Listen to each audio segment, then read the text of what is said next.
ఒక అద్భుతమైన సంభాషణతో మొదలుతెడదాం. ఒక చిన్న పిల్లవాడు నచికేతుడు మృత్యుదేవుడైన యముడితో మాట్లాడతాడు. అసలు ఈ సంభాషణ ఏ ఉపనిషత్తులో ఉంది? ఇక్కడ ఇచ్చిన ఆప్షన్స్లో సరైన సమాధానం కఠోపనిషత్. ఇది కేవలం ఒక కథ కాదండి, మనిషి స్వభావం, ఆత్మ, జ్ఞానం ఇంకా మోక్షం గురించి చాలా లోతుగా విశ్లేషిస్తుంది. యముడు, నచికేతుడి మధ్య జరిగిన ఈ మాటలు జీవితంలోని గొప్ప రహస్యాలను మనకు పరిచయం చేస్తాయి. సరే, ఇప్పుడు సత్యకామ జాబాలి అనే ఒక స్ఫూర్తిదాయకమైన కథ దగ్గరికి వెళ్దాం. అతను కేవలం తన నిజాయితీతో అప్పటి సామాజిక కట్టుబాట్లను ఎదుర్కొన్న ఒక యువకుడు. అసలు తన తండ్రి ఎవరో తెలీదనే నిజాన్ని ధైర్యంగా ఒప్పుకున్న అతని కథ ఏ ఉపనిషత్తులో కనిపిస్తుంది? ఈ అద్భుతమైన కథ ఛాందోగ్యోపనిషత్తులో ఉంది. సత్యం యొక్క శక్తి ఏంటో, జ్ఞానాన్ని సంపాదించడంలో నిజాయితీ ఎంత ముఖ్యమో ఈ కథ మనకు నేర్పుతుంది. ఉపనిషత్తుల లోతైన తత్వం నుంచి ఇప్పుడు మనం పురాణాల రంగుల ప్రపంచంలోకి అడుగుపెడుతున్నాం.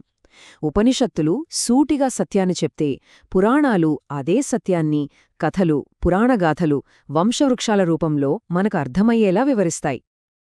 పురాణాల ప్రపంచం చాలా పెద్దది కదా, కానీ మీకు తెలుసా అసలు ప్రధాన పురాణాలు ఎన్ని ఉన్నాయో?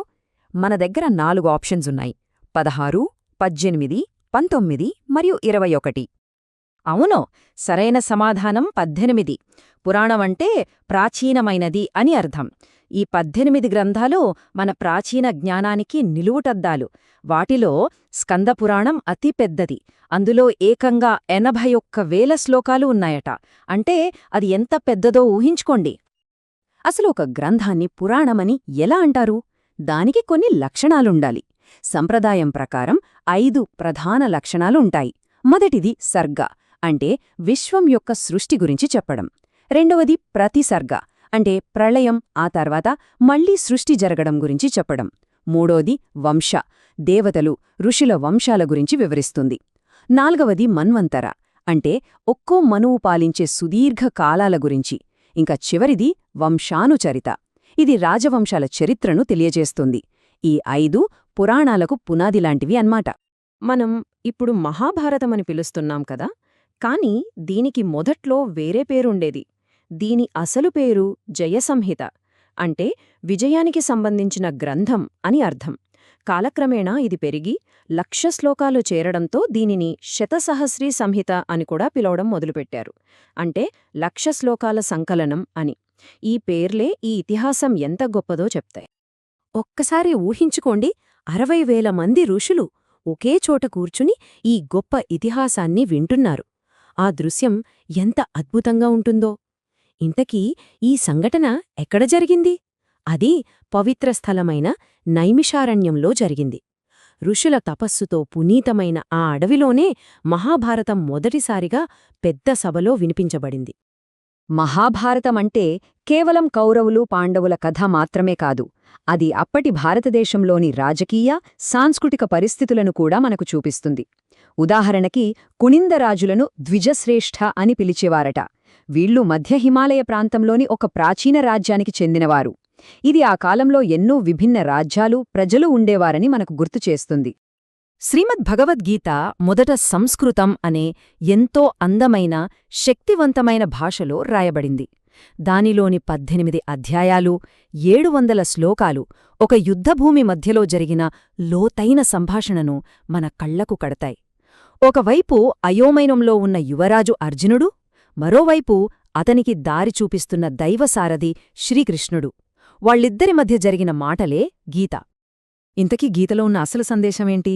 అది నిష్కామ కర్మయోగం అనే ఒకే ఒక శక్తివంతమైన సిద్ధాంతంలో ఇమిడి ఉంది. అంటే ఫలితం ఎలా ఉంటుందో అని ఆందోళన పడకుండా మన కర్తవ్యాన్ని మనం శ్రద్ధగా నిర్వర్తించడం. ఇది కర్మ, భక్తి, జ్ఞానం, ఈ 3 మార్గాలను కలిపి మనకు దారిచూపే ఒక అద్భుతమైన ఆలోచన. సరే, ఇప్పుడు మనం మన చివరి విభాగానికి వచ్చేశాం. ఇక్కడ మనం ప్రాచీన భారతీయ ఆలోచనలు, సంప్రదాయాల గురించి స్థూలంగా చర్చిద్దాం. అదే తత్వం, ఆచారాలు. వేదాంత తత్వశాస్త్రం భారతీయ ఆలోచనా విధానంలో చాలా ముఖ్యమైంది. శంకరాచార్యులు, రామానుజులు, మాధవాచార్యులు లాంటి గొప్పవాళ్లు దీనిలో ముఖ్యులు. కాని ఈ సంప్రదాయానికి చెందని ఒక గొప్ప ఆలోచనాపరుడెవరు? ఆయనే అభినవ గుప్తుడు.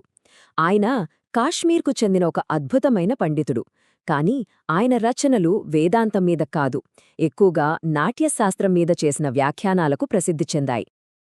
మన జీవితంలో పుట్టినప్పటినుంచి ఎన్నో ముఖ్యమైన ఘట్టాలుంటాయి కదా.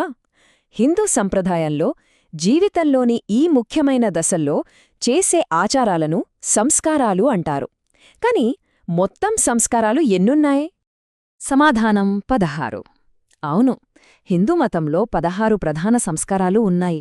ఇవి కేవలం పుట్టినప్పుడు, పెళ్లప్పుడు చేసే బయటి ఆచారాలు మాత్రమే కాదు, అవి మనలో ఉండాల్సిన మంచి గుణాల గురించి కూడా చెప్తాయి. ఉదాహరణకి, అన్ని జీవుల పట్ల దయ, కరుణ కలిగి ఉండటం కూడా ఒక సంస్కారమే. ఇది జీవితాన్ని సంపూర్ణంగా చూడటమన్నమాట.